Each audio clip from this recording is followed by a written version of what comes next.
Ja, liebe Schülerinnen und Schüler, jetzt ist es soweit. Ich begrüße euch, unsere Schülerinnen und Schüler der Neustädter Schulen hier und natürlich auch unsere Kolleginnen und Kollegen, die mit euch hier sind, zu dieser einmaligen Gelegenheit, mit Herrn Goldberg, dem Stutthof-Überlebenden, sprechen zu können hier. Und good morning to London, dear Mr. Goldberg.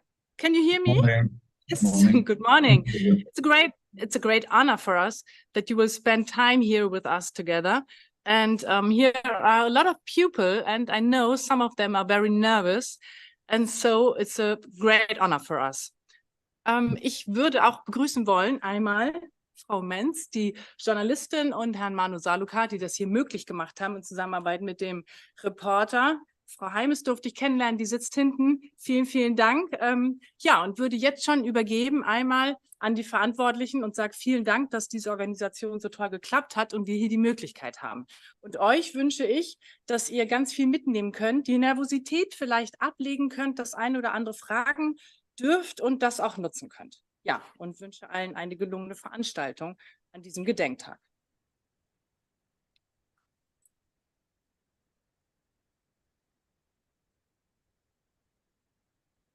Jawohl, auch ich bin aufgeregt. Also, liebe Neustädter Schülerinnen und Schüler, liebe Schülerinnen und Schüler im Livestream vor den Bildschirmen, liebe Kolleginnen und Kollegen, liebe Gäste.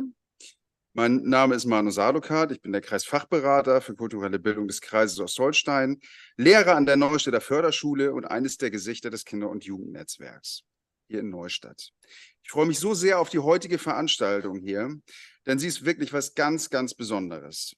Etwas, von dem man seinen Freunden und Verwandten, ja auch vielleicht später einmal seinen Kindern und Enkeln erzählen kann.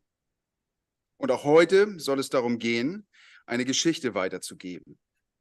Oder besser gesagt, Mr. Goldbergs Geschichte weiterzugeben. Sie zu verstehen, um vielleicht für sich persönlich daraus etwas zu lernen. Ihr Schülerinnen und Schüler habt heute die einmalige Gelegenheit, jemanden kennenzulernen und zu befragen, der zum einen viel Schreckliches hier bei uns in Neustadt erlebt hat und zum anderen aber auch seine Befreiung von den Nazis mit Neustadt verbindet. Und der sich im Alter von 93 Jahren euren Fragen stellt und euch gerne und mit großem Einsatz seine Geschichte erzählen möchte. Ich freue mich sehr, dass er heute aus London live zugeschaltet ist und lasst uns ihn bitte nochmal mit einem angemessenen Applaus von euch begrüßen. Ganz herzlich willkommen. Welcome, Mr. Manfred Goldberg.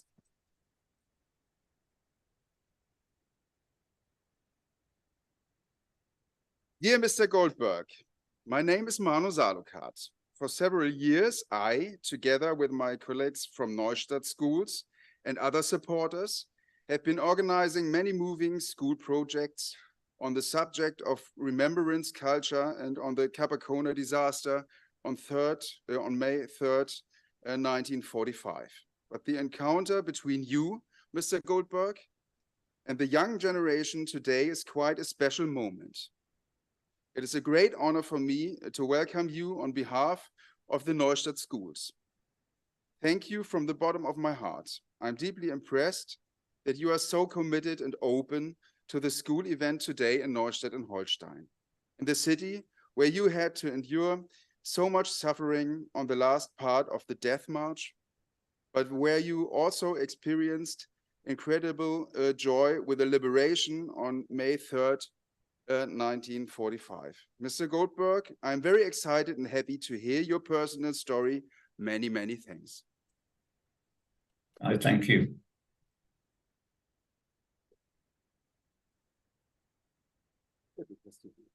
Vielen Dank, vielen Dank. Ich kann euch auch überhaupt nicht sagen, wie gerührt und wie geehrt ich bin, heute mit euch zusammen am 8. Mai, am Tag der Befreiung, 78 Jahre nach Ende des Zweiten Weltkriegs, mit Manfred Goldberg gemeinsam mit euch zu sprechen. Zum einen ist er einer der letzten Zeitzeugen, einer der letzten Augenzeugen, die von den Gräueltaten des NS-Regimes berichten können. Zum anderen hatte er, wie gesagt, eine besondere Verbindung zu Neustadt. Hier endete für ihn der Todesmarsch. Hier wurde er 5 Tage vor dem V-Day am Nachmittag vom 3. Mai 1945 von britischen Truppen befreit. Damals war er 15, praktisch so jung wie ihr. Und heute, 78 Jahre später, mit 93, kehrt er per Zoom nach Neustadt zurück. A very warm welcome from me as well, Manfred. Hello and good morning. Good morning to you all. Manfred, before we start, I have to say something about the rules today. Ein paar Spielregeln vorab. Unsere Geschichtsstunde live ist auf Englisch, obwohl Manfreds Muttersprache Deutsch ist. Er wurde nämlich 1930 in Kassel geboren. Seit 1946 lebt Manfred Goldberg in London. Im ersten Teil wird Manfred Goldberg seine Geschichte im Interview mit mir erzählen und es wird garantiert nicht immer leicht sein, weder für ihn noch für euch hier oder für euch online. Im zweiten Teil seid dann ihr dran, dann dürft ihr ihm Fragen stellen und bitte, bitte, bitte fragt. Es ist wirklich eine einmalige Chance für euch. Ganz wichtig, ihr dürft ihn alles fragen, das haben Manfred und ich vorher vereinbart und ihr könnt auch auf Deutsch fragen, falls ihr euch nicht traut, dann versuchen wir hier so schnellstmöglich zu übersetzen. So, und was habe ich hier oben auf dieser Bühne überhaupt zu suchen, das fragt ihr euch vielleicht. Mein Name ist Christina Menz, ich bin Journalistin und ich bin hier in Neustadt aufgewachsen, also ich saß auch mal da unten und es ist ein richtiger Flashback für mich. Ich hatte das Glück, dass ich vor 2 Jahren bei einer Recherche auf Manfred Goldberg gestoßen bin. Und dann hatte ich die Ehre, ihn 2 Stunden lang damals am Telefon zu interviewen. Seitdem lässt mich die Geschichte von Manfred Goldberg nicht mehr los. Seitdem hatte ich wirklich den großen Wunsch, dass mehr junge Menschen sie kennen, über sie sprechen, sie erinnern und vor allen Dingen auch aus ihr lernen sollen. Vor allem junge Menschen, vor allem in Neustadt, dort, wo Manfred Goldberg vor 78 Jahren befreit wurde. Ich freue mich, dass so viele von euch hier sind und deshalb, dass er hier ist, bitte begrüßt noch einmal mit mir gemeinsam, mit tiefem Respekt und einem donnernden Applaus, a real gentleman, a true gentlemensch, Manfred Goldberg.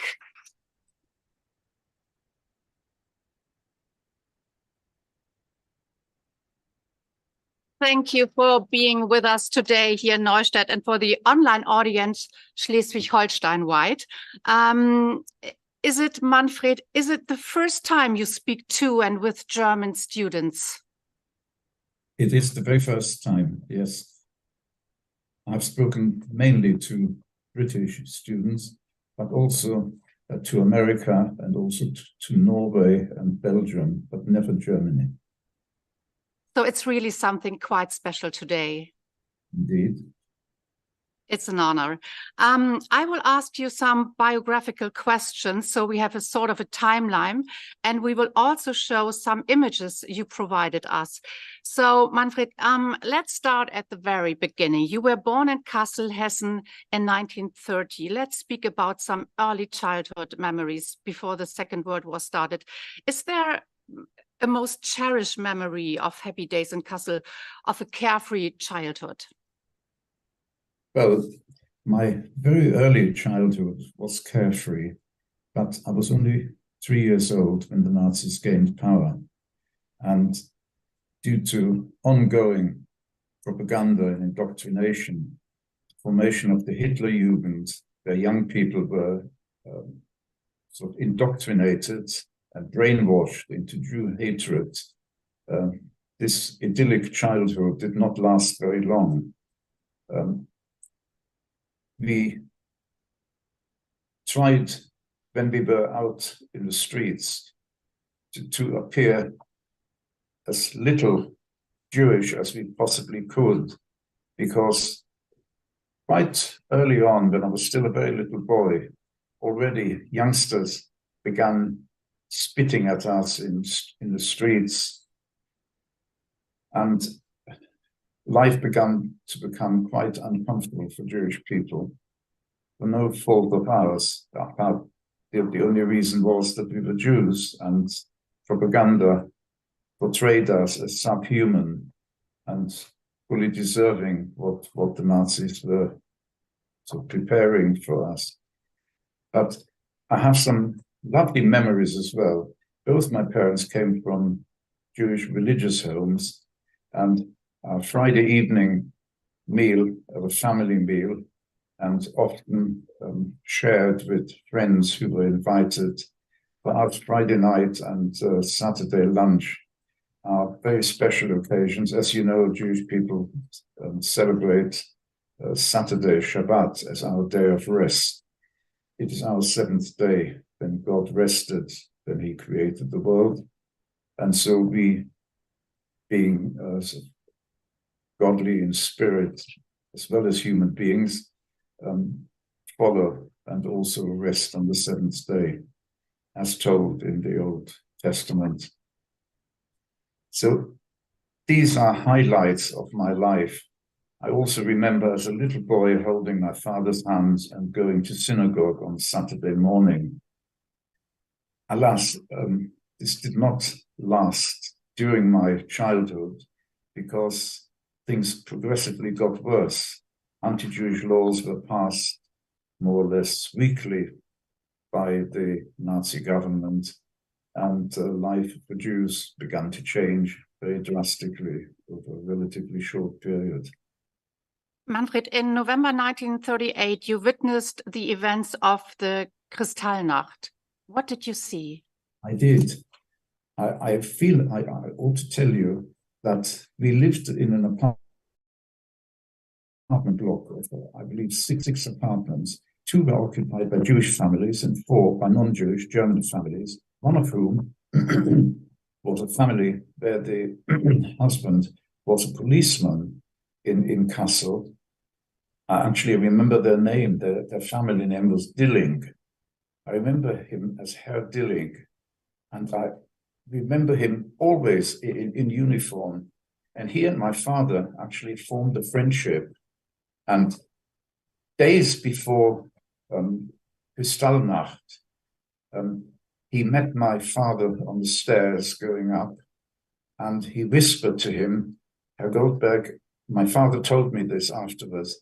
Herr Dilling said to him, I cannot go into any detail, but I'm telling you, it would be in your interest to disappear for a while.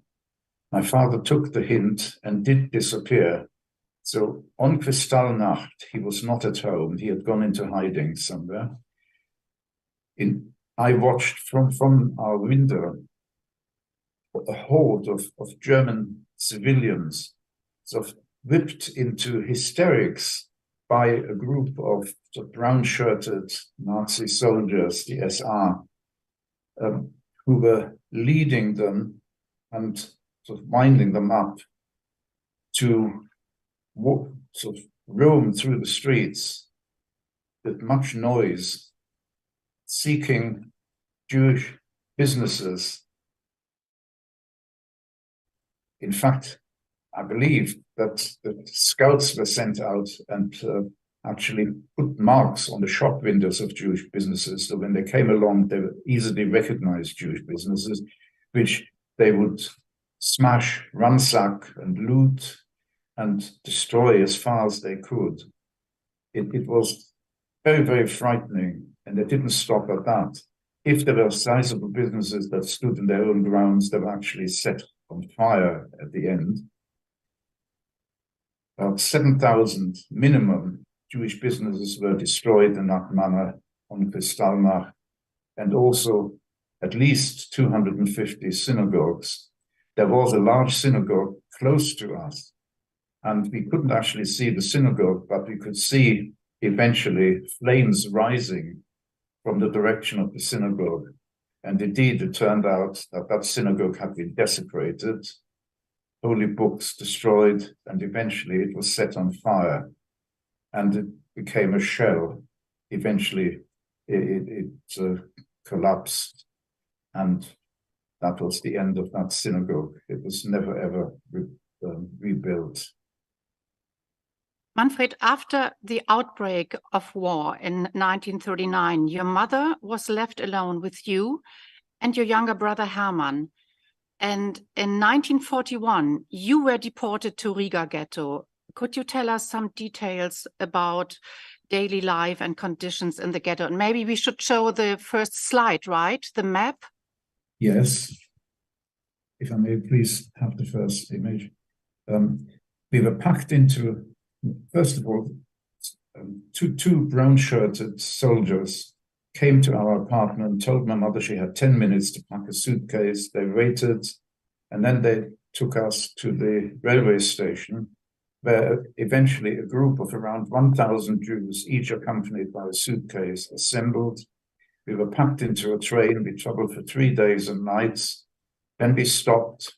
We found we were surrounded by armed guards.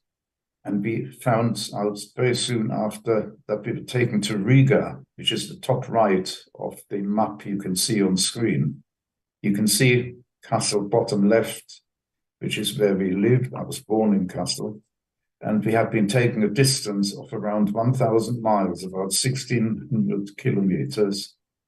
We were marched into an area of Riga, the poor area of Riga, which had been surrounded by a large barbed wire fence. We were crammed into a few houses, grossly overcrowded. There were about 20, 25 people per small house. Families had to share one room. And we were astounded to find belongings there. We soon found out that the Riga ghetto had been occupied by 30,000 Riga Jews. Soon after the Nazis occupied Riga, they forced all Riga Jews to leave their homes and transfer to live in the ghetto. 6 months later, on the pretense of telling these Riga Jews that they were being taken to another camp, they were in groups marched into Rumbula forest, where they were murdered and fell into 3 enormous pits which had been prepared by the Nazis. And in a matter of around 9 to 10 days, they murdered all 30,000 of these Riga Jews. The ghetto was now completely empty. Days later, they began refilling the ghetto with transports of German Jews, of whom we were one of the early ones. I believe we were transport number 4 or 5, arriving in Riga. And this is how we found these Riga Jews' belongings. We were housed in the same rooms that they had lived in. And when they were marched to their murder into the Rumbula forest, they were not permitted to take any belongings. So we found all their belongings. We found out what I've just told you because 30 young Jewish Latvian Jews were spared. They remained alive. And the reason for this was that they all spoke very fluent German. And these young people were then appointed as internal ghetto police over us. And they told us the story of this massacre, which they witnessed and were fortunate to have survived. So what I'm telling you is first-hand information received from witnesses to this massacre. Life in Riga was brutal. Little did we know that it got worse in each successive camp. But in total, I spent time in 5 different camps, each one worse than the previous one. In Riga, the day we arrived, we were put on a starvation diet, and this continued relentlessly for 3.5 years, from the day we arrived in Riga until the day we were liberated on a death march in April 1945. There was not a moment during that time of 3.5 years that our stomach was not craving for food. We were addressed by an SS officer who told us several things very sternly. One, that any valuables and money we still had to be handed over on pain of death. 2, we no longer had names. We would be issued with a number which each of us had to remember. It was only in Auschwitz that it was tattooed on the arm. We had to remember it, and it was important to do so because forgetting it often led to punishment, which was a few lashes from a whip. He also told us that all adults over the age of 13 would have to go out to work. And also, despite the fact that we were on a starvation diet, it was forbidden, on punishment of death, to bring any food back into the camp, which might have been bartered in town while people were working in factories. And indeed, this was the only camp that I am aware of where youngsters under the age of 13 were permitted to live, to remain alive. Children were allowed to stay during the day. I was now in charge of my little brother, Hermie. He was 7 years old, I 11. I had to take care of him while my mother went out to work. She worked in a factory manufacturing army uniforms. Many other people worked in factories producing bullets, small guns, all items that would assist the Nazi war effort. We always ran to the gate early afternoon, my brother and I, to await my mother's return from work. And I recall distinctly one day we got there early, and an earlier group returned from work. The Nazis, to enforce their ban on bringing any food back into the camp, selected 2 people to be body searched. They found some food hidden on a lady, and as they had threatened, she was lined up against the wall and shot. That was how I witnessed my very first violent death at the age of 11.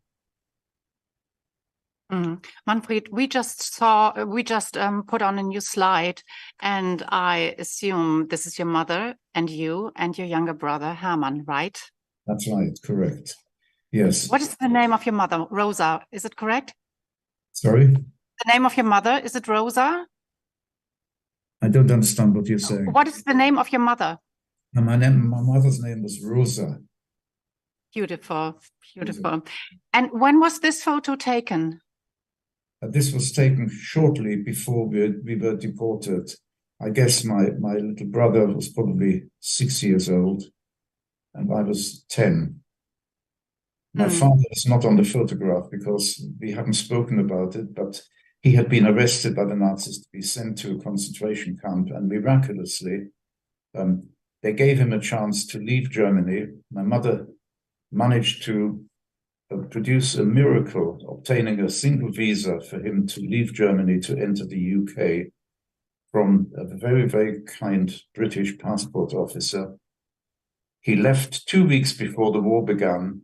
We had been promised visas to follow him 6 weeks after he left. But 2 weeks later, the war began and we were now trapped in Germany. Hence, we were in the camps and my father was in the UK. And this photograph was taken after he had left.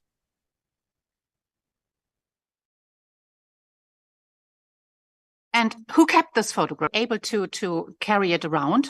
No. When my mother packed this case to take with us to Riga, in Riga, we still had some possessions of our own. But when we were transferred to our next camp in August 1943, it was a purpose-built labor camp called Brechu. And it was indeed, as its name suggests, a labor camp. In order to stay alive, you had to labor. I was now 13 years old. We were not permitted to take any of our belongings. They all remained behind in Riga. And we arrived just in the clothes we stood up in Brechu. I was now aged 13, and I was selected for slave labor. My brother was 9, and he and 3 other little children were permitted to stay in the camp during the day. My mother and I were marched out daily as part of a group of 300 to work on repairing bomb-damaged railway lines. The Allies had begun bombing the German Nazi railway system because they realized the importance of this to the Nazi war effort. Apparently, all military traffic, supplies, reinforcements, and everything else that armies needed in time of war was transported by rail. And the Allies concentrated on bombing very busy railway junctions, of which this was one, to put the lines out of action. We were employed to dig up the bomb-damaged rails, get the ground ready, fill in bomb craters, and lay new railway tracks to make the line serviceable.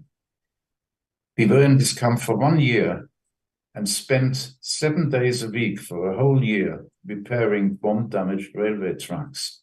Because as we repaired, the Allies returned to bomb again and again and again. There was not a day when we weren't busy digging up bomb-damaged rails. What happened to your brother Hermann in that camp? Well, as I mentioned, these 4 children were allowed to stay in the camp. And we really wondered whether these brutal, heartless guards maybe still had a spark of humanity in their hearts by allowing these children to stay alive. But alas, we were sadly mistaken. We had been in the camp for only about 5 weeks when we returned from work, my mother and I, as part of this slave labor group, and the children disappeared. Immediately we searched but could not find them.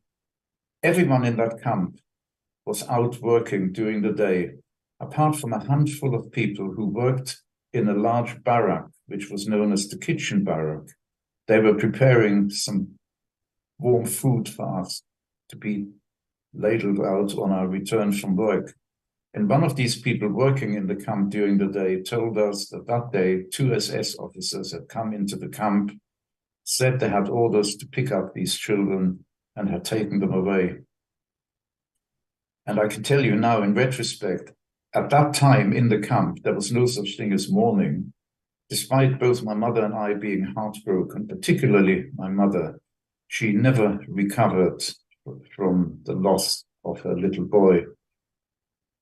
But nevertheless, in order to stay alive, both she and I had to report for work the next morning as though nothing had happened.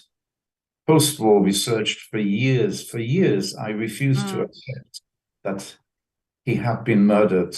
I dreamt that miraculously he had survived, and somehow or other we would get together again. It took many years before I finally had to accept that odds on the 4 children had lost their lives the day they were taken.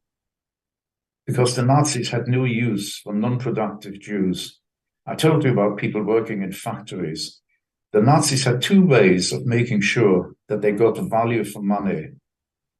By value, I mean in return for the starvation diet they fed us.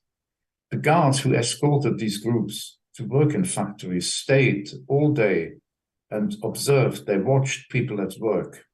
And if they found anyone who, due to the starvation diet, like lack of hygiene, the fact that we worked 7 days long and hard without break, began to weaken a little, they would take one of these workers, tap them on the shoulder, ask them to come along with them. And if they refused, which they did after a while, it became known that they would be walking to their death. And I can illustrate this to you. When someone resisted walking with them, then if I may see the next image, please, you will see their fate. If they, no, there should be an earlier one, I think.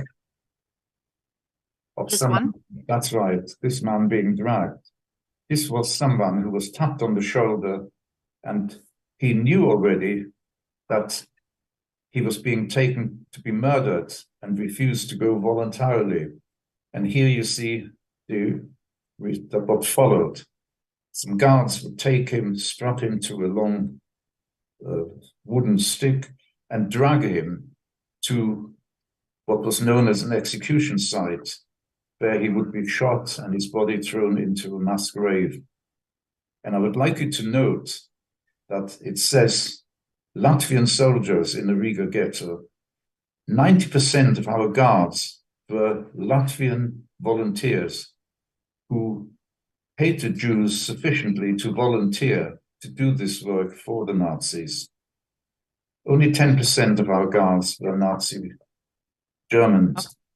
And I can tell you these Latvians were just as brutal to us as the Nazi soldiers.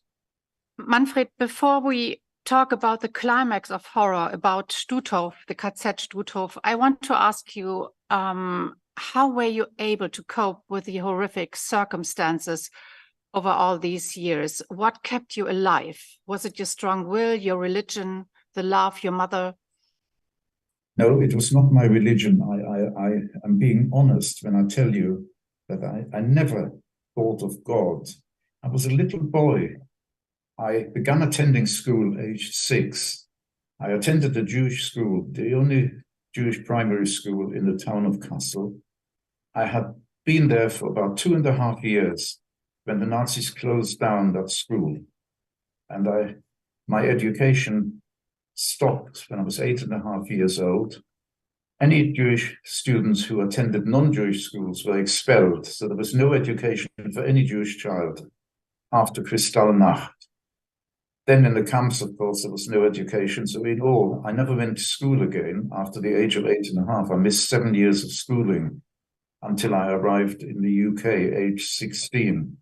So God did not come into the equation. I never gave a thought to God. I didn't really know what the term God really meant, how we thought of God. When I went to synagogue with my father as a little boy, it was just an experience. I knew we were going to pray, but that was it. So God was not part of my thought. What was it?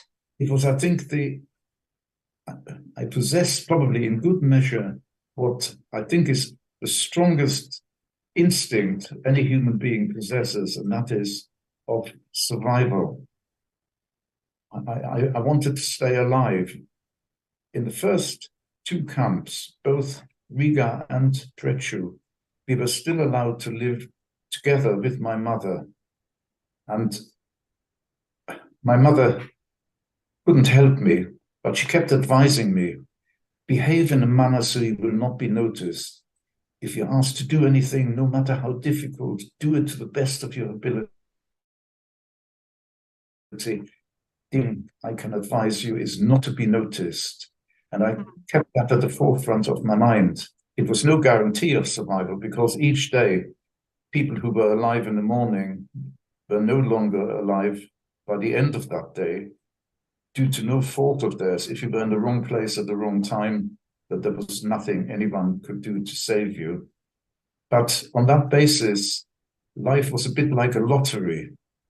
You never knew what lay ahead. And this instinct of trying to survive sort of instinctively guided me. And it didn't work for everyone, sadly, as you know. The numbers who were murdered run into millions, which is really a meaningless number to us. And I was one of the few fortunate ones. I lived and survived day after day after day. You survived the Riga ghetto. You survived the labor camps. And Manfred, shall we go to the next station, to KZ Stutthof right now, also with the slides, with the images? Yes. So here we are. This is the KZ Stutthof, basically the last camp you were in.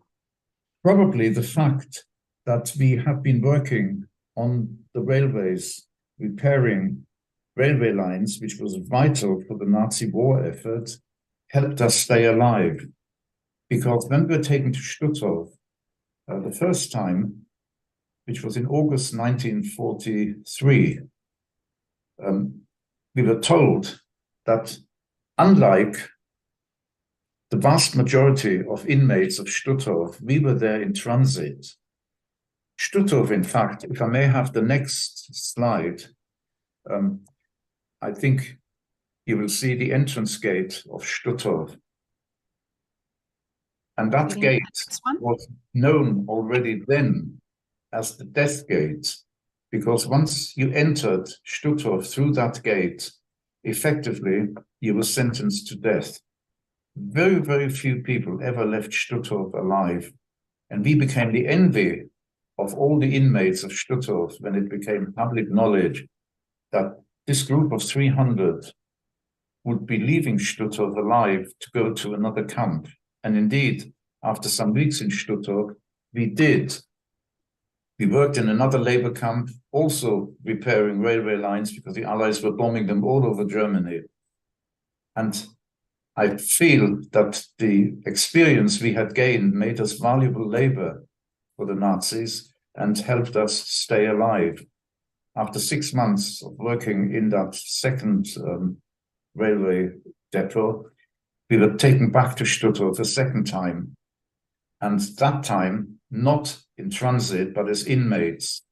Stuttgart, initially, when it was built, was quite a small camp. But in 1942-43, it had been expanded hugely. And at the same time, they had built a gas chamber and a crematorium into the camp of Stuttgart. It didn't have that before. And now, in end of 1944, when we were there for our second time, trainloads of Jews arrived from the camps in the east. The Nazis were retreating, and I think they did their utmost to make sure that no survivors, or as few as possible, would fall into Allied hands. Publicized. When these trainloads arrived in Stuttgart, inexplicably, I do not know the logic. Some trainloads of Jews were checked into the camp. Other trainloads were taken straight to the gas chamber and lost their lives in a matter of hours, and then the bodies taken to the crematorium to be burnt. Do you want us to show the slides, Manfred, right now? Yes, you can show the slide. I'm sorry, these are rather gruesome. It may be cruel to show them to you. These are what crematorium look like. And despite the fact that the crematorium worked 24 hours a day, they could not cope with the number of people, primarily Jews, but also some non-Jewish people, could not be burnt. Some bodies were piled up in the open and every so often set on fire. The image you're looking at now is an enormous heap of shoes. This was photographed on the day Stuttgart was liberated. When these groups of Jews were marched to the gas chamber to be murdered, before they entered, they had to take off their shoes and throw them onto a heap. And this enormous heap was the result. I'm showing it to you because, as I mentioned already, the numbers we are talking about are astronomical, almost beyond understanding. I would like you to imagine each pair of these shoes represents one human being who lost their lives in the gas chamber. This may help you to understand the magnitude, how huge this extermination effort was. Stuttgart was a mini Auschwitz, but only about a tenth of the size of Auschwitz, maybe less.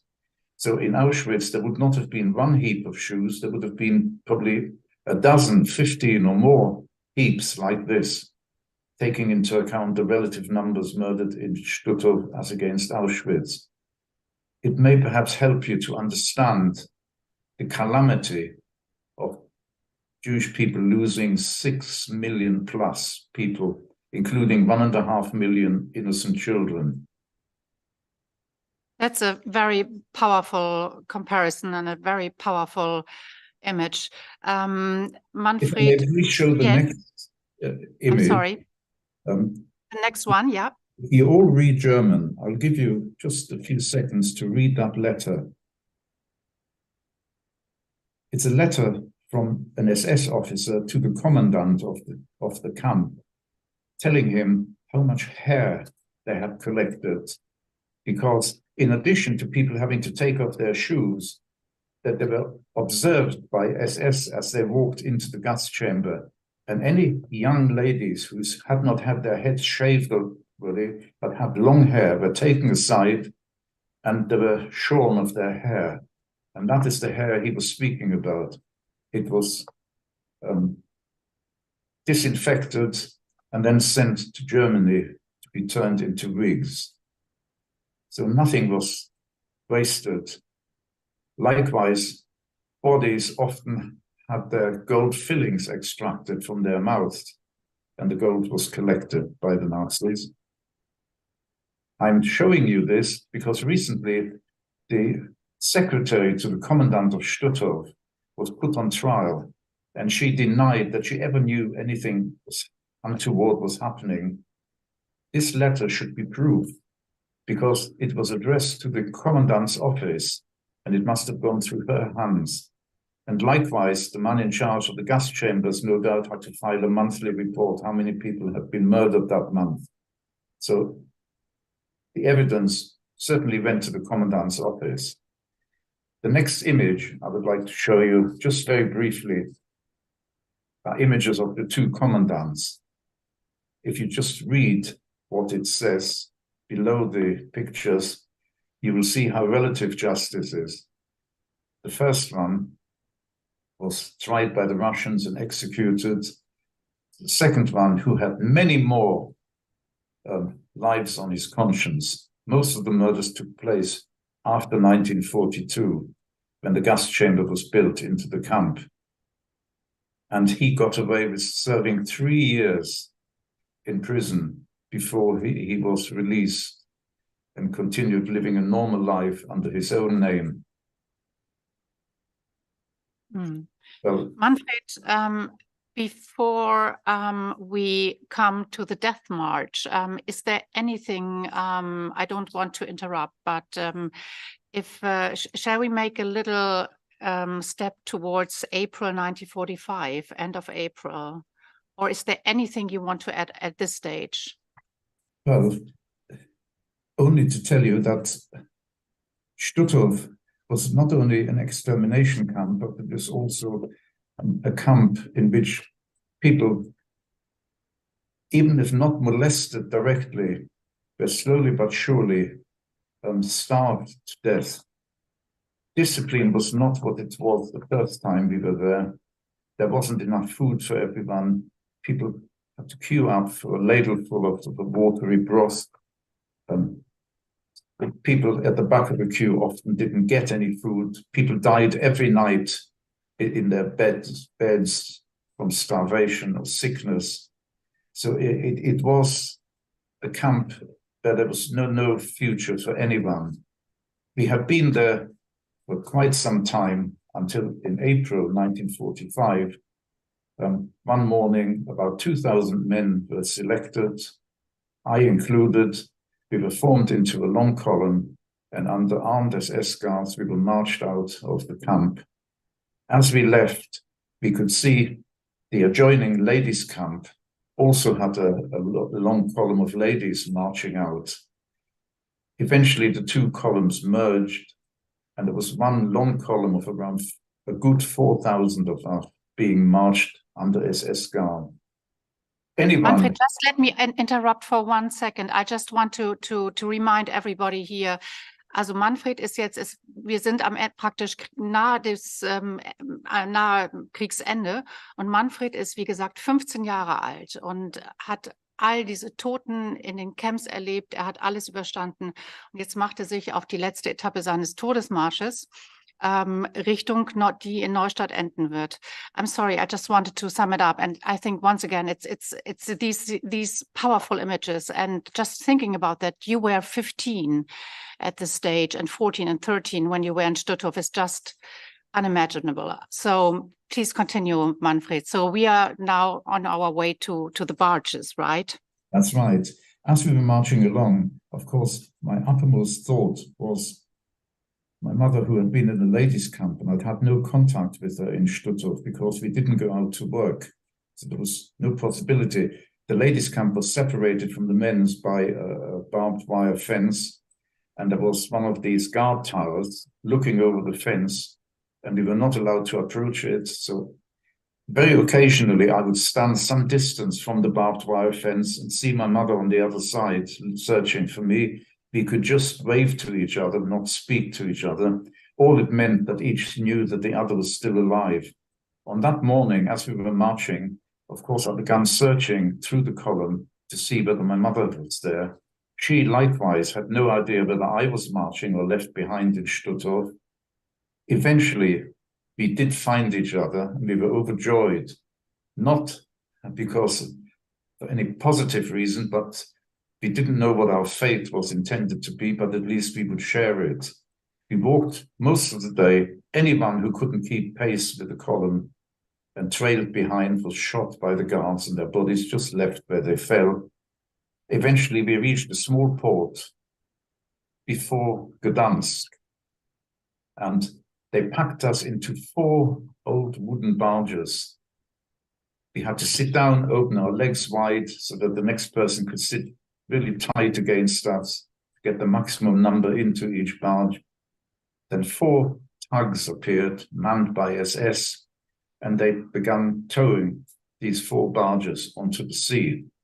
We had no idea where we were. I can tell you now that it was, in fact, the Baltic Sea, and we were close to Neustadt, but we had no idea. They towed us to sea. They towed us for hours. Eventually, we stopped, and something quite extraordinary happened. An SS officer appeared at the top of our barge. He looked down at this mass packed into the bottom, an open barge, no internal walls. He selected 6 men and then said, "You're under my orders." He looked down, selected 1 person, and this group of 6 men had to grab that selected person, one of us, carry them up against their resistance to the top deck. And then we no longer saw, but we heard a heart-rending scream followed by a splash. He had ordered this group of 6 men to throw that victim into the sea to drown. He came back, selected number 2, number 3, and so on, and did not stop until he had, in this way, murdered more than 20 people. Then he went off.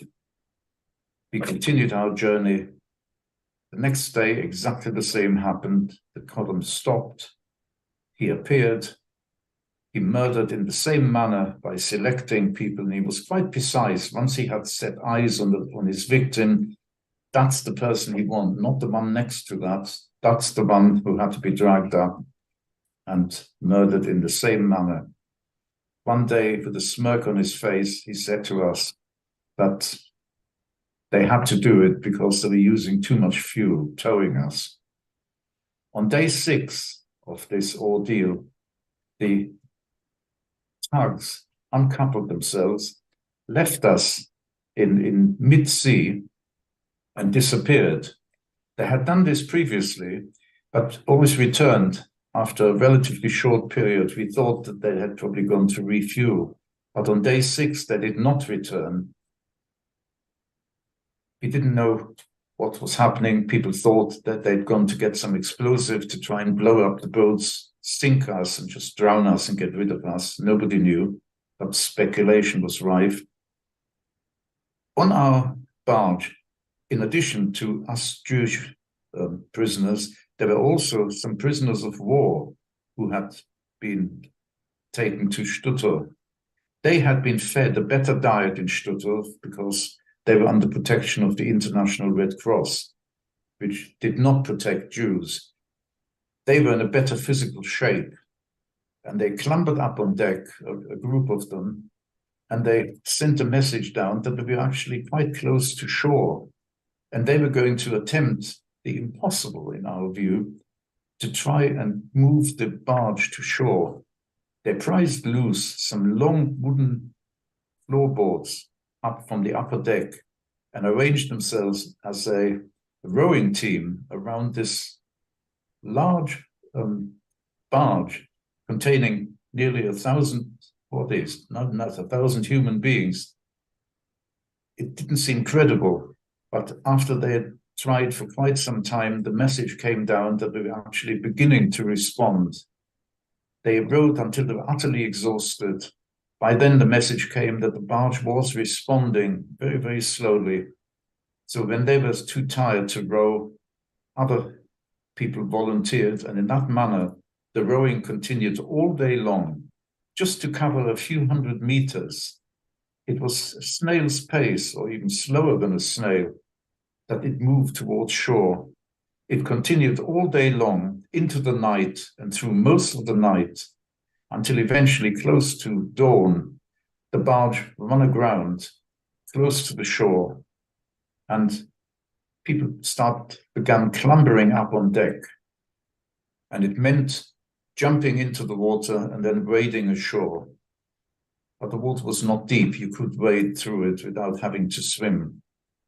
But for 6 days on the barge, in addition to having been on a starvation diet for years now, we were not given not a bite of food, nor a sip of water for the 6 days on the barge.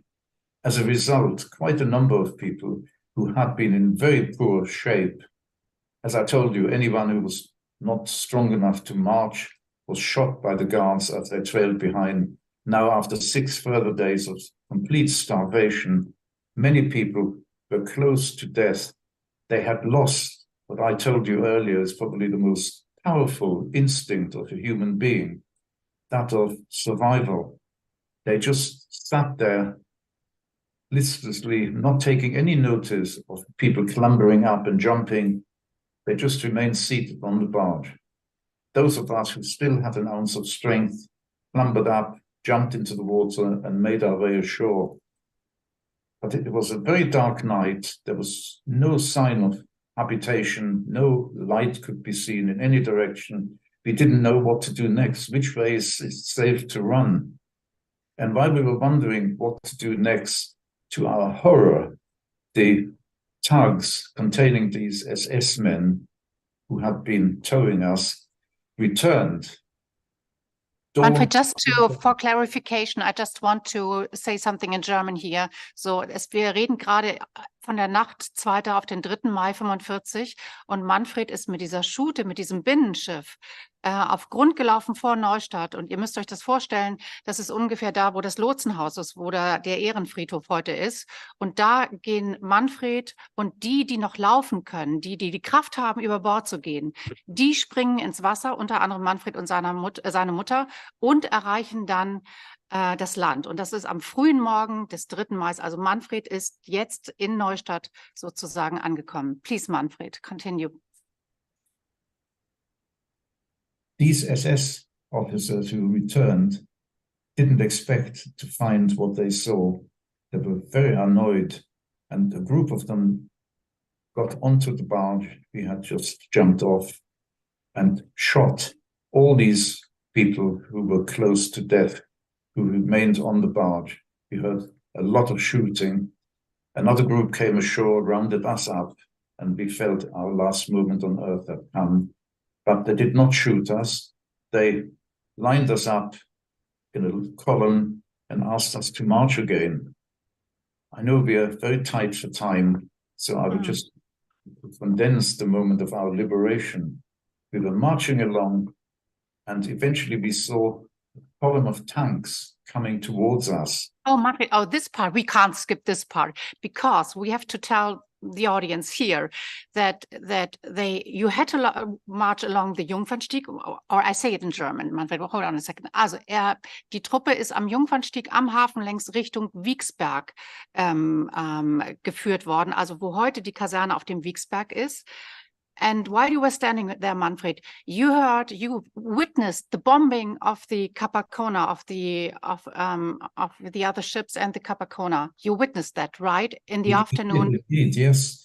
If I may take an extra 2 minutes. When they lined us up, they marched us first into Neustadt, and there was a large German military complex. We had to stand on the parade ground while they went off, possibly to discuss what to do next with us. And while we were standing there, there was a very heavy Allied bombing raid.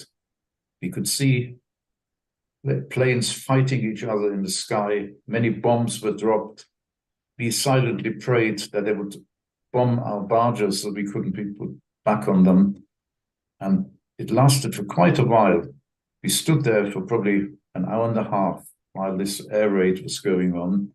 Eventually, the air raid finished, the all clear sounded. Our guards came back and they marched us out of Neustadt. So all we saw of Neustadt was marching into the compound, and eventually our guards marched us out again. We marched on a quite sizable road. Again, anyone who trailed behind because they didn't have the strength to walk fast as the column did was shot. Military traffic passed us, but eventually, instead of military traffic, which were all going in the same direction as we marched, we saw a column of tanks coming the opposite direction towards us. And as they came a little closer, quite suddenly, these SS guards, who had been murdering stragglers still, anyone trailed behind was shot, as I've told you several times, suddenly they stopped shooting people and they turned and ran as fast as they could away from us. They had recognized before we did that this was a column of Allied tanks. They were British tanks. As they came closer, we recognized them as British tanks. And of course, the moment of joy, realizing that we were free now, we had been liberated, I cannot find words to explain it to you. It was pandemonium. And we next were quite perplexed. We didn't know what to do. We were now free, but we had no idea where we were, what to do next. Where could we find a scrap of food or water, more important even than food? And incredibly, these tanks did not stop. They just rode past us. And we realized they had liberated us. On their way, they must have had orders to reach a certain destination. And they had liberated us purely by traveling close to us, by choosing the same road we were marching on to travel on. They had frightened our guards into running away. And we didn't know what our fate would be. Maybe the guards would come back and we would still be shot. But very soon after the tanks had disappeared, British truckloads of soldiers appeared, and they did stop. And they must have realized we were in the area because they had truckloads laden with food and water with them. They began handing out water, bread, cheese, meats, things we hadn't seen for years. In retrospect, it was actually the wrong thing to do because our stomachs no longer could deal with, to digest these rich foods. And many people who overate and stuffed themselves fell very seriously ill as a result. I don't know whether my mother knew or instinctively, my mother and I of course, on her advice, we stuffed ourselves just with bread till our stomachs couldn't take anymore, because it is very difficult to make you understand what the type of hunger we suffered actually means. It's not that you've missed out breakfast and you're hungry for lunch. We have been on a literally starvation diet for more than 3 years. And there was not a moment from morning until night, and even through the night, that our stomach was craving for a bite to eat. Some people, when possible, picked up a blade of grass just to chew something. Even if it was not edible, the stomach took over one's mind, and people were almost prepared to murder in order to get a bite of food down to their stomachs to stop that craving. I don't know whether you have or can make yourself understand just that this was really an overpowering sensation. And of course, we couldn't allow it to take us over because our lives depended on obeying German orders and doing a day's work on empty stomachs. Manfred, I'm so sorry. I'm having a look at my watch. It's we are already far beyond schedule because we want to have a Q&A session as well. I just wanted to sum up. So the fear of death and tears of joy all within a few hours in Neustadt, here where we are today, right? So it's unimaginable. Will you say one sentence? What happened afterwards? Well, the British troops, after allowing us to rest, took us back to Neustadt. We were not very far from Neustadt. They marched us into Neustadt town, and we were marched into that military compound again. All the German trainees, I think it was a naval training school, apparently they had been taken away as prisoners of war. And that is quite ironic that this compound, which housed Nazi soldiers, became our DP camp. We were housed in there, and we slept in the beds which had been used by the Nazis just the night before. Sadly, we never settled into this camp because very soon after we had been given a room, my mother and I, to share, and slept in beds with sheets for the first time in 3.5 years, my mother fell ill and she was taken to hospital. I was heartbroken and spent all day in hospital every day by her bedside because she became very seriously ill with typhus. Days later, I was taken to hospital, also with typhus. Eventually, after quite some time, we were released from hospital, but told that we had to go to a convalescent home. And the home we were sent to was a convalescent home, a Genesungsheim, called Lensterhof. The next image here will show you, you can probably see up on top here, Genesungsheim, I think it says Lensterhof. Yes. Every person there was a survivor. You can see me kneeling on the extreme right with a white shirt, the last one on the right. My mother is by the middle of the doors, the lady right at the back with the white hair. Up here, that was my mother. We stayed at this home, and something quite remarkable happened. I know we're over time, but I'd like to show you this. Yes, please. My mother was heartbroken at the loss of her little boy. She never got over it. And we eventually made contact with my father. A welfare officer took our details. We told him my father's in the UK. It took 3 months to find him, and he was only allowed to communicate with us by letter. In the first or second letter, he included a tiny photograph, passport size, of my little brother. My mother, as I said, was not reconciled to the loss of her little boy. And it occurred to me that I would try and do something to help her to heal. I spoke to the lady in charge. I know she was known as Schwester Helene, the chief nurse of the home. And I asked her whether she could help me. Did she know an artist who might be able to paint a portrait from that small photograph? She made inquiries and she said, yes, I can help you. And the end result is I gave him that photograph and he painted a copy of my little brother. This was Hermie. This is Herman. Yes. You said Hermie? This was his nickname, Hermie? Nickname, yeah, we always called him Hermie, yes. So I presented it to my mother on our first birthday after liberation, which was June. And it has been our treasured possession ever since. Of course, my parents have long left this world, and it now occupies pride of place in our home.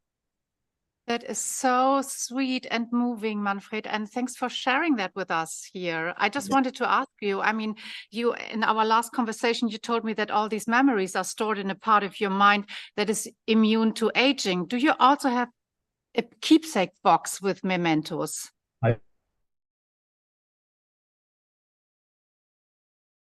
I do. On my first April 46, because my birthday is in April, I received probably 24 birthday cards, all of them handmade. You can see that quite a number of youngsters around my age, and we all became very close friends at this convalescent home. And things were not obtainable post-war in Germany. It was a very sort of limited supply. And there was one remarkable couple among our people who were liberated. There was a doctor and Mrs. Goldberg, who were older, and both of them were graduates of Vilna University. And he sort of guided the youngsters, and he showed them how to handmade birthday cards. And I received a birthday card from more or less every inmate of the home for my first birthday, all written in German with colored pencils, and that they're a precious possession. I have not sought them out. I didn't think there would be time for you to look at them, but that is one of my treasured possessions. Also, there were one or two poems. The very talented people among our group here, and that they composed poems and one or two songs which we sang communally. So, oh, Manfred, what a story! Can I just say for right now, thank you at this stage. Thank you for sharing your story so far with us, and a big round of applause from us here. First of all, for Manfred. I'm happy to have been available to give you some little understanding of what life in the camps really was like. This photograph, that was the first photograph taken of me after liberation. After liberation, the photo on the right side. I mean, you can tell that's you. I mean, honestly. Maybe, let me say something in German, please. Vielleicht müsst ihr mal einen Moment kurz durchatmen oder mal schütteln oder es alles so ein bisschen setzen lassen. Es ist ja doch sehr viel, was Manfred gerade alles erzählt hat. Ich will den Moment kurz nutzen und ich will euch auch noch ganz schnell was zeigen. Ihr könnt durchatmen und dann beginnen wir mit den Fragen und Antworten. Manfred, I want to show you something as well, because I let them breathe right now for a minute, and I want to show you something which I prepared for you before we start with the question and answer session. So let me see if we can find it very quickly.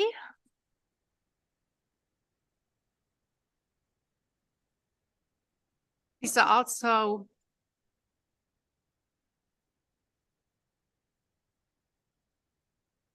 so this is actually, yes, we can start with the map.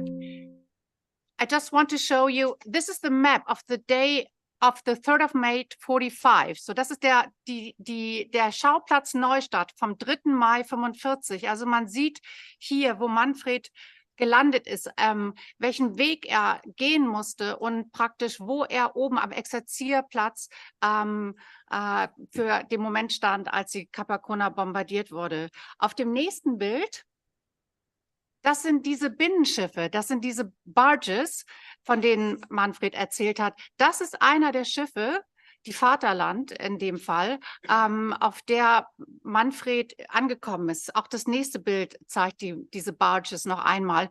Und ihr seht an der Seite, seht ihr diese praktisch Planken, mit denen gerudert wurde. Right, Manfred? Have you seen these pictures, these images before? This is Have incredible. you seen them? You never saw them? I'm astounded.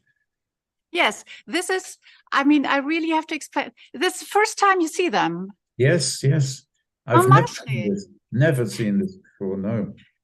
I will bring them to you, honestly, but when we meet in London. So, also man kann die Ruder, but you see the planks, right? Which you used as for rowing. Yes. I'm really so pleased to see this, because as I tell this story, I often think to myself, this is unbelievable. I wonder whether my listeners believe me or think I'm dreaming when I tell them this is what happened. And here I you can tell you, mentioned- everybody believes here. Everybody believes you here. So everybody in the audience believes your story. Don't worry. So on the next slide, we see this is actually Neustadt Market Square with the British tanks you saw on May 3rd. Yes, So quite literally. These are the tanks that liberated us. Yes. Exactly. So also the next slide is another one. Yes. And this is exactly May 3rd, and shortly, basically the moment you were liberated here in Neustadt. I mean, and on the next slide, I would bring them to you to London, the photos. You see the now so-called Stuthofweg. So the little part of the street is called Stuthofweg in honor of what happened there in 1945. And there you can see all the pictures I just showed you. Yes. Ihr kennt die vielleicht auch, die Fotos, wenn ihr Richtung Ehrenfriedhof geht, da ist ja diese Schautafel.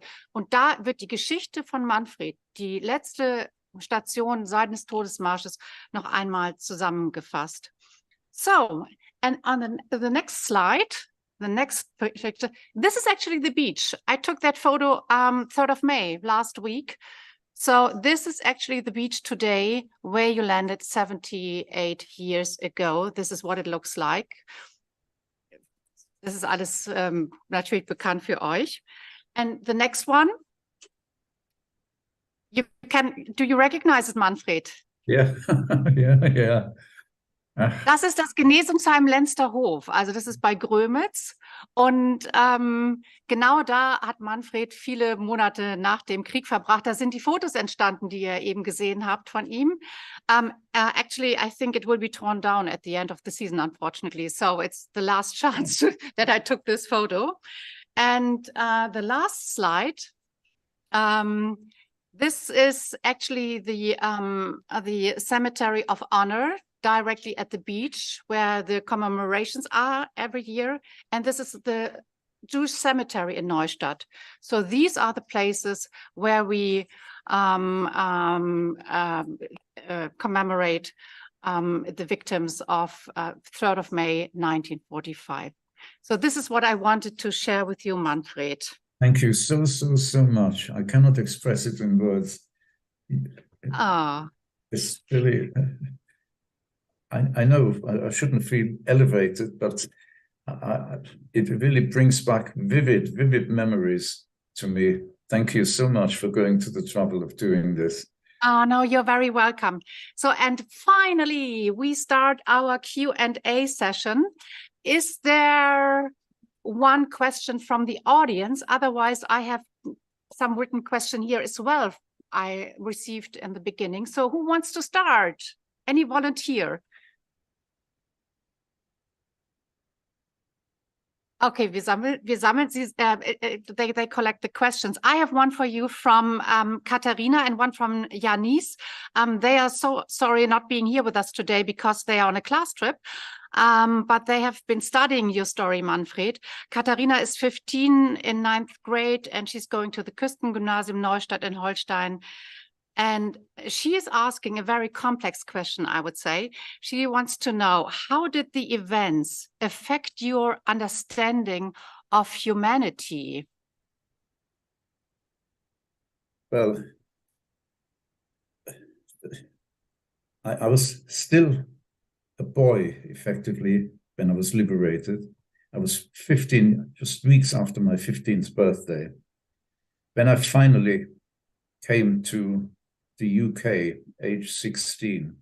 I was a strapping youngster, a young man, but educationally, as I mentioned to you, it had stopped before I was 9 years old. I really feel that my true life began only age 16 when I reached the UK. What I experienced as a little boy in Germany was not a normal youth, and in the camps most certainly not.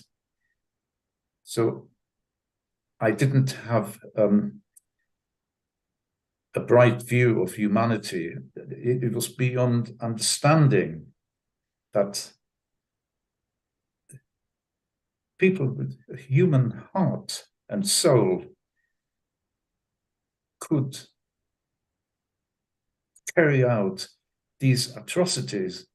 It's beyond my understanding to this day how these SS officers could have such split personality and lives during the day, that they would murder people that thought nothing of putting a bayonet through a little baby in order to separate the mother from the baby, use the mother as slave labor.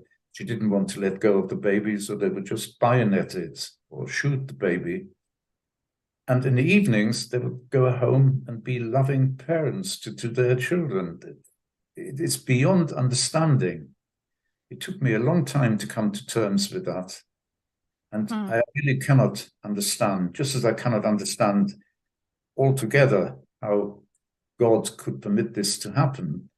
But breaking it down into individual circumstances, how these indoctrinated Nazis, these SS officers and the guards lived their lives is really beyond understanding. When I finally learned English, which was quite fast when I came to England, I began to sort of develop emotionally and mentally, and I began to understand that there's a German saying, der liebe Gott hat einen großen Tiergarten. And it became evident to me that the majority of humanity are civilized and caring human beings. Certainly, when I began to understand sufficient English to be able to mix with the population, the English people, I felt I was living in paradise. They were so kind and caring and helpful. Nobody could do enough for us. And the British politicians would run about daily shouting at the top of their voices, never again, never again. How wrong they were. At the time, I didn't dream that I would ever again witness anti-Semitism, and even more inexplicably, Holocaust denial. It is beyond belief that while there's still survivors around who went through it and can be actually personal witnesses to what happened, there are hundreds of thousands of people who deny it ever happened. They say it's a big Jewish lie. Nothing like that happened. There were no gas chambers. I tell you, speaking about no gas chambers, if I may, if you can, I don't know whether you can, show the next slide on the PowerPoint, because you will see on there the photograph of the crematorium in Stutthof. The next one after this. No, that there should be one more in between. After Lensterhof, that there should be one After more. Lensterhof? Okay, one after. Oh, yeah, here we are. That grey building in the left photo, you can see the chimney at the back. That is an image of the crematorium in Stutthof. And this photograph was taken in 2017 when I was asked to return to Stutthof for the first time after 72 years. I had never been back. I was asked to go there to meet Prince William and Princess Kate, who were visiting Stutthof to see what the concentration camp looked like. And to know that the crematorium and the gas chamber were both standing, because I had learned post-war that the Nazis in every camp which had the gas chamber and crematorium demolished it before they evacuated the camp at the end of the war. And here I saw them exactly as they were during the war. How did they have to survive? I was told that they actually intended to blow them up. They laid dynamite around both buildings, but put it on a timer to explode after the Nazis had left, and the timer didn't function. So they survived. They were not blown up as intended. So any Holocaust denier just has to visit Stutthof concentration camp, and they'll see large as life, auditorium and the gas chamber. I have another question from Janice. She's 59th grade, also Küstengymnasium Neustadt. How do you manage to cope with all these traumatic memories? Well, I feel I was extraordinarily fortunate in being able, as I developed sort of emotionally and also educationally, I was too old to go to school. And I was remarkably, quite extraordinarily lucky. And having been almost 1 in a million who ended the war with both parents alive, I had a home, a loving home, and parents who supported me, unlike the vast majority of all the young people you saw in the previous photograph outside Leinsterhof home. All these young people were orphans. I was the only one who had my mother with me at Leinsterhof.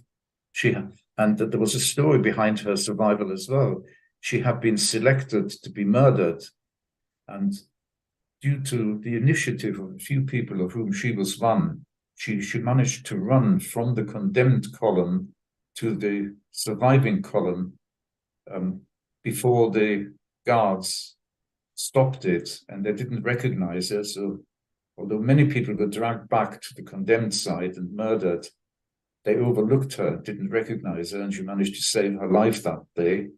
That's how she survived, not because the Nazis allowed her to, but despite having been condemned by the Nazis, she managed to escape in that manner and survive to be liberated. But as I said, eventually I began to face real life, and I decided that I wanted to live my life forward-looking. I know many survivors remain survivors for the rest of their lives, that they could not shed the damage done to them in the years in the camp. I wanted my family eventually to be a normal family. I didn't want my children to be the children of survivors, but just normal children. And I'm extremely fortunate in achieving this. Part of it was my good fortune in marrying a wonderful lady. She's actually sitting in a corner listening in, and she'll be embarrassed when I tell you I consider her a wife in a million. I bet she is. Manfred, do you allow another question? I have here, it is also from the 9th grade from Küstengymnasium. How has your experience influenced your views on forgiveness and justice? Or let's say, can you ever forgive? It is something I've actually been prompted to think about. I can tell you one thing, definitely. I do not hate. Post-war, when I finally was granted permission to come to the UK to rejoin my father, and we became a family. I must tell you, it was a bittersweet reunion because my little brother was missing. In addition, of course, we lost all our extended family, more than 80 members of the family, like uncles, aunts, nieces, nephews. None of them survived. All of them were rounded up and murdered in the camps. But it really became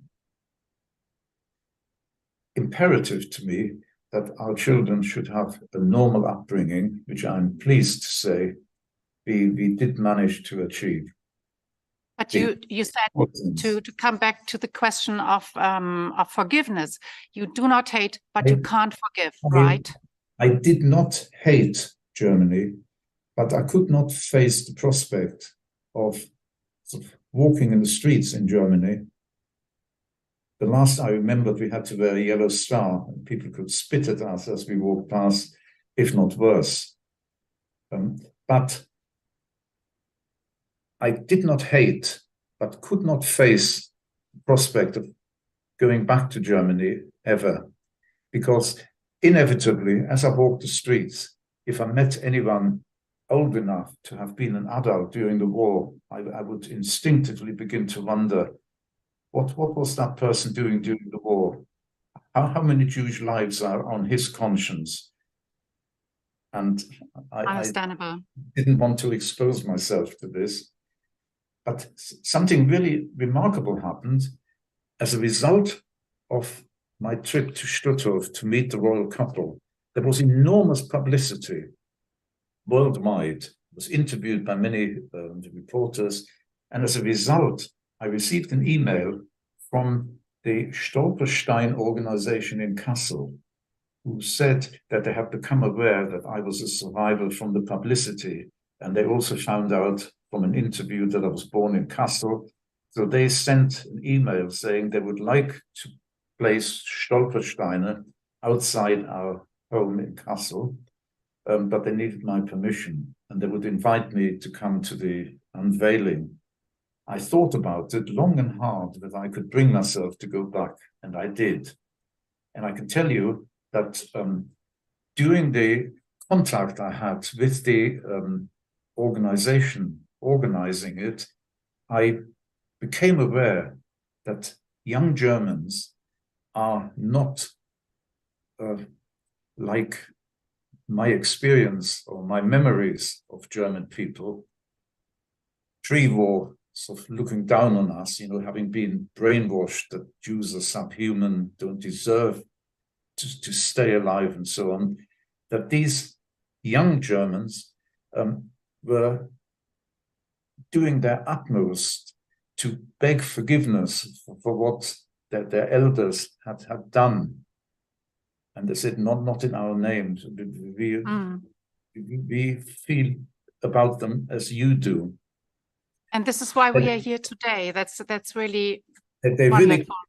Really convinced me, I hope I'm not mistaken, that the Germany today is not heading in the same direction that God forbid has resulted in the Nazi regime. Nevertheless, this is a message, actually, which is not only an answer to the question, but generally, I feel it is extremely, extremely important that when the era of testimony from Holocaust survivors like me ends, and it has pretty nearly ended. I was 15 when I was liberated, and I'm now 93. The Holocaust must not be forgotten. If it becomes just a footnote in a history book, there is a great, great danger that it can and will recur. I have made a note of a wise saying I came across. It's attributed to a philosopher called George Santayana, a Spanish philosopher who died only in 1952. And he says in one sentence something which appears to me to be quite profound. He said, "Those who do not learn from history are doomed to repeat it." Absolutely. And absolutely. I think that should be very seriously thought about. I've mentioned this before, but to put it in everyday language, what it boils down to is that all it takes for evil to triumph is for good people to remain silent, which is effectively what he is saying. You must never remain silent. Each of you, and this applies not only to German youth, it applies equally here in the UK. And that's a really, really powerful message from you, Manfred. I want to ask one last time before we are coming to the end, Manfred. I want to give you a chance. Eine Frage hier aus dem Publikum noch. There is one question, please.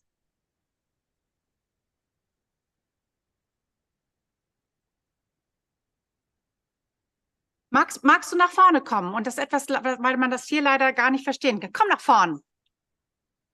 Manfred, we have one more question from the audience here, and this is a little boy, and he's coming to the stage right now.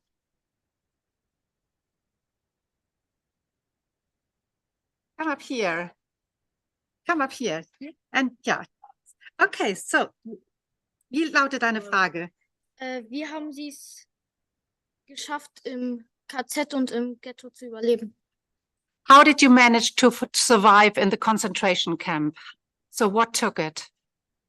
Well, I realized in the camps, incidentally, not long ago, I sat down and began counting up the number of days I spent in the camps.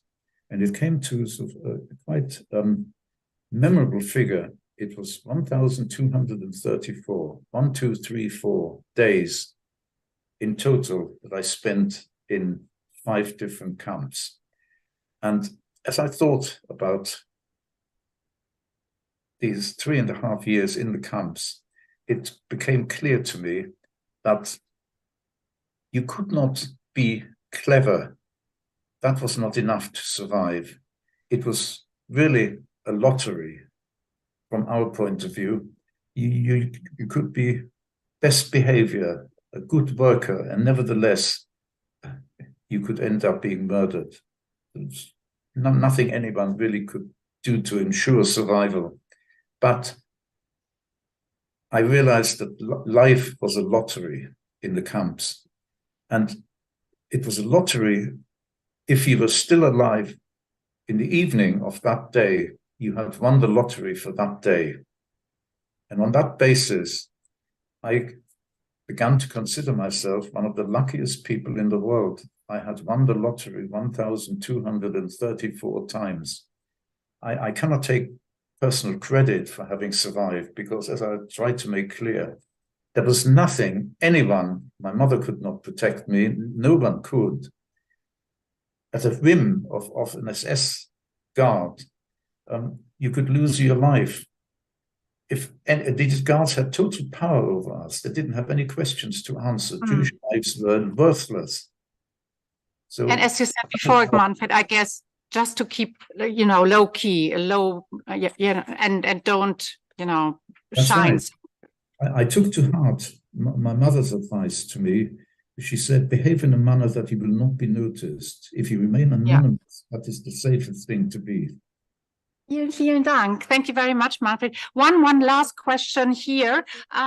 What do you want future generations to know? That is the one. I want to ask something else from Katharina. What is your advice for us, the young people today, how to deal with hate, prejudice, and discrimination? Katharina wants to know that. Well, practice tolerance. We are all God's children. Whatever creed, whatever nationality, whatever the color of our skins, and therefore to hate people because their skin color is different to yours, or because their prayers are in a different language, or because they seem to pray to a different God, they have a vision of a differently shaped or used God to yours. That is not a reason for hatred. Tolerance is what each one of you should carry in your heart. That, I think, is probably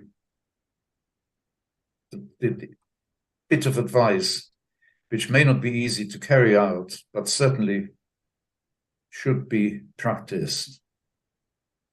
Manfred, thank you so much. Ich danke von ganzem Herzen, from the bottom of my heart. Thank you to Manfred Goldberg and his family. Thank you for your time, your kindness, your trust, and your powerful and touching words. We really take it to heart. We promise, right? I do apologize for having taken much longer than you had anticipated.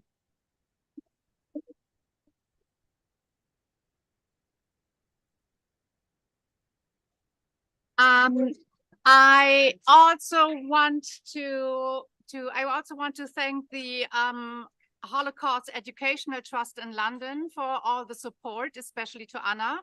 Vielen Dank, Manu Salokat. Wir hatten die Idee zu diesem Event im Januar, als wir zusammen in Yad Vashem in Jerusalem waren. Danke auch an das Technikteam. 1000 Dank. Und danke euch hier.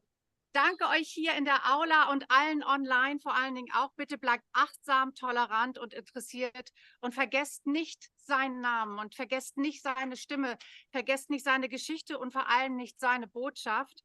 Für den Triumph des Bösen braucht es nur das Schweigen der Guten. Danke, Manfred Goldberg. Manfred, until we meet again very soon, please stay healthy and thank you and goodbye. Thank you. Thank you. May I please ask you to let me have the photographs of Neustadt, the barges and the beach? Would you be good enough to send them to me? Thank you. Thank you very much, Manfred. Thank you. Und Goodbye. Ich muss mich noch mal ganz kurz bedanken, natürlich beim Technikteam, genauso wie du das auch gemacht hast. Herr Goldberg, in Ihre Richtung natürlich auch. Ne? Thanks a lot. Und fürs Technikteam und an den Reporter, die muss ich kurz nach vorne holen, wenn es geht. Weil die auch wirklich Tolles geleistet haben. Die haben jetzt 2 Stunden lang aufgebaut, damit das alles funktioniert. Und ganz liebe Grüße an den Reporter. Wie gesagt, die haben das kostenlos bereit erstellt. Also ein tolles Zeichen, also wirklich sehr nett. Und natürlich ein großes Kompliment an Frau Menz und vielen lieben Dank, dass auch du das hier so toll mitgemacht hast. Es hat ganz viele Nerven gekostet. Ja, und es war ein tolles Projekt. Vielen lieben Dank, Christina. Dankeschön, danke.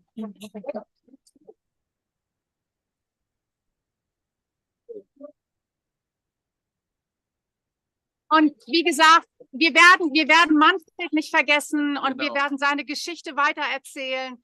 Und darum geht es. Und es geht um den generationsübergreifenden Dialog.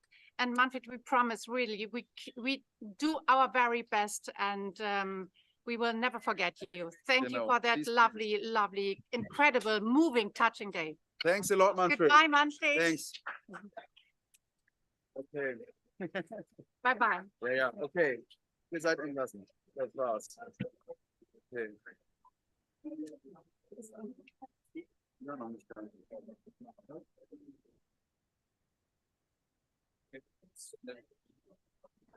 That was wonderful, Manfred. I thank you very much. We